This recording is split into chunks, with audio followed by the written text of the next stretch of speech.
पाकिस्तान के हाथों हमारी बहुत पिटाई होती है। जितनी जंगें अब हैं वो अब हैं ही बयानियों की जंग। जाफर एक्सप्रेस वाला पूरा सानिया हुआ है, उस पर हमारे साथ ताउन करें डीएलए और रॉ के नेक्सस ने पूरा जो अटैक था ये अंजाम दिया था। सिख यात्रियों को मारा गया था, उनका भी कत्लेआम किया गया था। सियासी मैदान की हर बड़ी खबर से आगाह रहने के लिए हमारे चैनल आजाद सियासत को सब्सक्राइब करें और बेल आइकन को प्रेस करें। देखिए, ट्रंप साहब के बयान के बाद मैं समझती हूँ कि इंडिया की उम्मीदों पे ठंडा ठंडा पानी फिर चुका है और उनको लग रहा था कि शायद जेडी वैंस के वहां होते हुए जो इन्होंने ये तमाम तर तमाशा किया है वो किया ही इसलिए गया था बिकॉज दिखाया जाए दुनिया को कि जी हम बड़े अच्छे हैं और हमारे खिलाफ तो बड़ा जुल्म हो रहा है। खैर, अब तो इनकी जो पोल है वो खुद कांग्रेस ने, और आप कांग्रेस केरला का जो एक्स हैंडल है वो देख लें, आप आम आदमी पार्टी का बयानिया देख लें, अब तो उनका जो पोल है वो उनके अपने लोग खोलते हुए नजर आ रहे हैं। बट नंदलेस कोशिश तो यही थी बीजेपी और मोदी सरकार की कि अपने आप का झूठा हमारा बयानिया अपना बनाया जाए कि हम बहुत पाकिस्तान के हाथों हमारी बहुत पिटाई होती है और हम बहुत उनके हाथों मार खाए हुए हैं। लेकिन वो जमीन बोस हो गया बयानिया डोनाल्ड ट्रंप के बयान के बाद। तुलसी गैबर्ट पर भी ये लोग काफी तकिया कर रहे थे बिकॉज वो इंडियन ओरिजिन की हैं और इनको लगता था मोदी जी को कि जी जो तुलसी गैबर्ट हमें वहां पर बयानिया बनाने में मदद दे रही है उसका हम कुछ सहारा ले सकते हैं। लेकिन उस पर भी जाहिर है तुलसी गैबर्ट की डोनाल्ड ट्रंप, प्रेसिडेंट ट्रंप के आगे तो कोई वैल्यू नहीं है ना। तो उनकी भी जो प्रेजेंस है या जो वो भी अपनी तरफ से कोशिशें कर रही थी वो भी जमीन बोस हो गई है और बड़ा मैं समझती हूँ कि हजीमत का सामना है इस पे इंडिया को, क्योंकि इनको लग रहा था कि कोई ट्रंप साहब ऐसा बयान देंगे कि हम इंडिया के साथ खड़े हैं या ऐसा कुछ। उन्होंने तो बल्कि ये कहा कि अपने मसले खुद देख लेंगे, और बल्कि जो ये कहना था सदर ट्रंप का कि पाकिस्तानी की क़यादत से उनके अच्छे ताल्लुकात हैं, ये दिल में गोली की तरह लगा है मोदी हुकूमत को। और उनके मैं समझती हूँ फाशिज्म की धज्जियां उड़ गई हैं इस बयान के बाद। ये भी याद रहे, हमें सबको याद रखना चाहिए कि किस तरह से जब क्लिंटन गए थे इंडिया, इसी तरह का एक सिख यात्रियों को मारा गया था, उनका भी कत्लेआम किया गया था, उसका भी इल्जाम फौरी तौर पर पाकिस्तान पे आयद कर दिया गया था। और उसका भी मकसद ये था कि क्लिंटन साहब की वहां जो मौजूदगी थी उनको दिखाया जाए कि जी पाकिस्तान तो हमारे खिलाफ बड़ी दहशतगर्दी करता है। बल्कि फिर उसके बाद बाकायदा क्लिंटन साहब ने ये कहा कि अगर मैं वहां ना जाता तो सिख यात्री अपनी जान से हाथ धो बैठने से बच सकते थे। तो मतलब ये कि जिनके आगे वो ये लोग ड्रामा करते हैं ये सारा, सदर ट्रंप के हालिया बयान से और इवन क्लिंटन साहब की पास स्टेटमेंट से ये बात वेरीफाई होती है कि इनका अपना जो जिनके आगे ये लोग खुद एक ड्रामा करते थे उनके आगे भी वो लोग भी इनके ड्रामे से बखूबी वाकिफ है और उनके आगे भी बुरी तरह इंडिया का जो ये बार बार एक जो पुराना घिसा पिटा रिकॉर्ड है ये बहुत बुरी तरह से पिट कर रह चुका है। देखिए, जब जाफर एक्सप्रेस अटैक हुआ तो मैं बहुत सदाकत के साथ ये बात कहना चाहती हूँ कि मुझे वहां पर वजारत इत्तलात का उस तरह से रोल नजर नहीं आया था इंफॉर्मेशन को इम्पार्ट करने में, जो कि मैं उनसे तवक्को करती थी।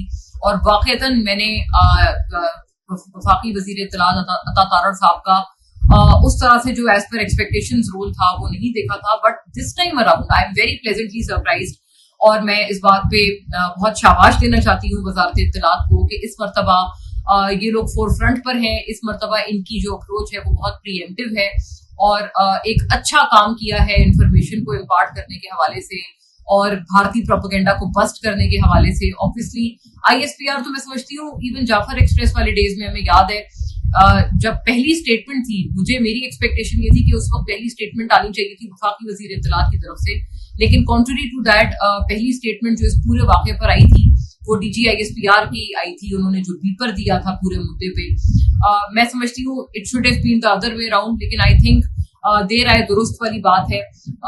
उस टाइम पे जाफर एक्सप्रेस वाले टाइम पे जो चीज हमने नहीं देखी और कई लोगों ने कई हलकों में ये बात फील की गई कि जो वजारत इत्तलात है वो उस तरह से उस मामले पे फोर फ्रंट पे नहीं थी। कई हलकों पे मैं ये बता रही हूँ बड़ी बावसूख इत्तलात की बुनियाद पर ये बात महसूस की गई थी, लेकिन इस मरतबा वफाकी वजीर इत्तलात ने और उनकी पूरी वजारत ने बहुत प्लेजेंटली सरप्राइज किया है।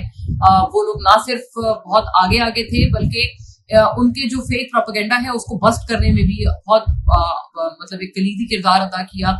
और चूंकि मैं बहुत चंद उन लोगों में से हूँ जो कि भारतीय मीडिया पर जाकर बयानियां वगैरह दे रही हूँ। मैंने खुद ये फील की थी बात कि जब जाफर एक्सप्रेस अटैक हुआ था तो उस वक्त मुझे I had heard nothing from federal minister for information. बिल्कुल उनकी तरफ से साइलेंस था. मैंने खुद भी उनसे राब्ता करने की कोशिश की थी, लेकिन मुझे कोई जवाब मौसूल नहीं होता था. लेकिन इस मरतबा उन्होंने खुद मुझसे राब्ता किया और जो एक नेसेसरी इंफॉर्मेशन थी वो मुझे देते रहे हैं. तो मैं अपने एक लेवल पे भी, एक इंडिविजुअल लेवल पे भी इस बात की तायीद कर सकती हूँ कि इस मरतबा जो वजीर इत्तलात थे वो बड़े एक अच्छे महाज पर आके उन्होंने जो अपना क्या कहते हैं जो महाज है वो उन्होंने संभाला है और अपने मोर्चे संभाले हैं इन तरह की सूरत हाल में. और यही हमें करना भी चाहिए, यही हम एक्सपेक्ट भी करते हैं, क्योंकि अब जो जंग है ऑब्वियसली दो न्यूक्लियर आर्म्ड नेशंस आपस में लड़ नहीं सकती और ना कभी लड़ेंगी. इस बात में मुझे कोई शक नहीं है.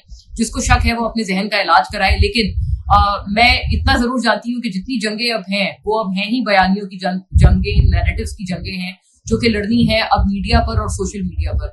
जहां पर मैं वफाकी वजीर इत्तलात को और वजारत इत्तलात को शाबाश दे रही हूँ, वहीं दूसरी तरफ I want to make a point कि सोशल मीडिया पे भी ये जो जंग है बयानियों की वो बहुत जोर पकड़ रही है, खासतौर पे इस तरह के माहौल में.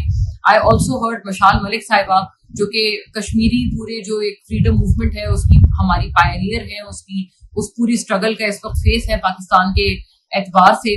पाकिस्तान में उनकी भी ये बात मैंने सुनी. उन्होंने भी कहा कि एक्स को खोल दें, एक्स की बंदिश उठा दें, ताकि ये सोशल मीडिया की जो जंग है, ये जो बयानियों की जंग है, पाकिस्तानी इसमें बढ़ चढ़कर अपना किरदार अदा कर सकें और इंडिया को मुंह की खानी पड़े. तो मैं समझती हूँ उनकी बात में भी बहुत वजन है, बहुत दम है. सोशल मीडिया पे अभी भी हमने अगर ये जंग अपने फुलेस्ट पोटेंशियल पर लड़नी है, so for that we need कि एक्स पर अभी इन टाइम्स में जो बैन है और या जो ये VPN वाला मसला है इसको फौरी तौर पे हुकूमत पाकिस्तान लिफ्ट कर दे. देखिए बहुत अहम बात है कि प्राइम मिनिस्टर शहबाज शरीफ ने फेयर इंक्वायरी की और इम्पार्शियल इंक्वायरी की जो है वो पेशकश की है.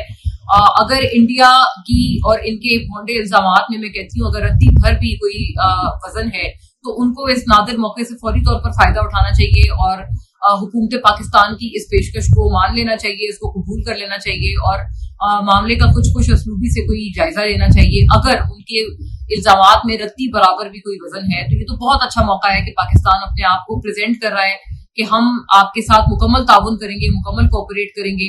मुझे याद है ये कोई पहली दफा नहीं है. इससे पहले जब इवन पुलवामा अटैक हुआ था तब भी देन गवर्नमेंट इमरान खान साहब ने भी उनको ये इम्पार्शियल इंक्वायरी की पेशकश की थी.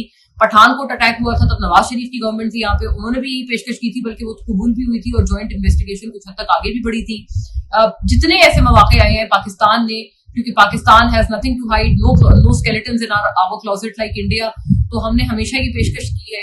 लेकिन इंडिया हमेशा या तो जो वो पेशकश होती है उससे भाग जाता है, राह फरार इख्तियार कर लेता है, या फिर बीच में मिड वे पूरी जो इन्वेस्टिगेशन चल रही होती है उसको किसी तरह से सबुटाज कर देता है या कोऑपरेट नहीं करता. बार बार हम ये चीज फेस करते हैं.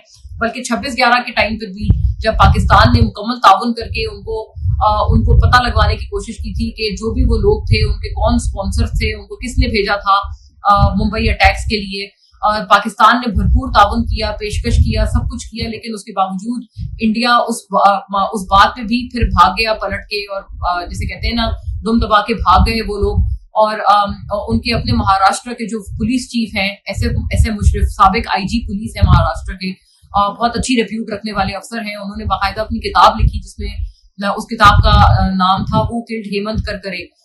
उस किताब में भी उन्होंने ये लिखा कि ये पूरा एक फॉल्स फ्लैग ऑपरेशन था 26/11, जिसका मकसद दरअसल ये था कि किसी तरह से पाकिस्तान को इस पूरी चीज में फंसाया जा सके.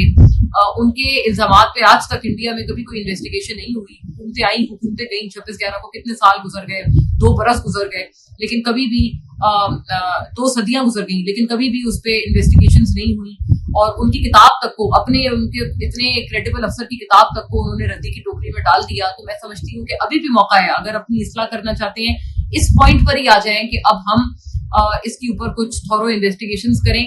और मैं एक और बात कहना चाहती हूँ कि अब पाकिस्तान से बहुत पुख्ता ये आवाजें भी कुछ उठने लग गई हैं कि हम तो उनके साथ करेंगे पहलगाम वाकये पर इन्वेस्टिगेशंस में मुकम्मल ताउन, लेकिन इंडिया से भी ये मुतालबा किया जाए कि जो जाफर एक्सप्रेस वाला पूरा सानिया हुआ है उस पर हमारे साथ ताउन करें, ताकि हमारे पास जो सबूत है वो भी हम इंडिया को दिखाएं कि किस तरह से BLA और रॉ के नेक्सस ने ये पूरा जो अटैक था ये अंजाम दिया था.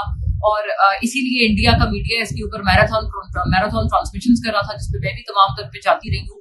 तो ये भी एक तकाजा किया जा रहा है बहुत पुख्ता पाकिस्तानी आवाजों की तरफ से कि उनसे अगर हम पहलगाम पे कर रहे हैं ताउन तो उनसे मांग की जाए कड़े अल्फाज में, लफ्जों में, कि आप भी हर सूरत है जो सानिया जाफर एक्सप्रेस है उसके ऊपर आप ताउन करें और बताएं हमें कि वहां पर किन लोगों ने ये पूरी चीज को मास्टरमाइंड करवाया।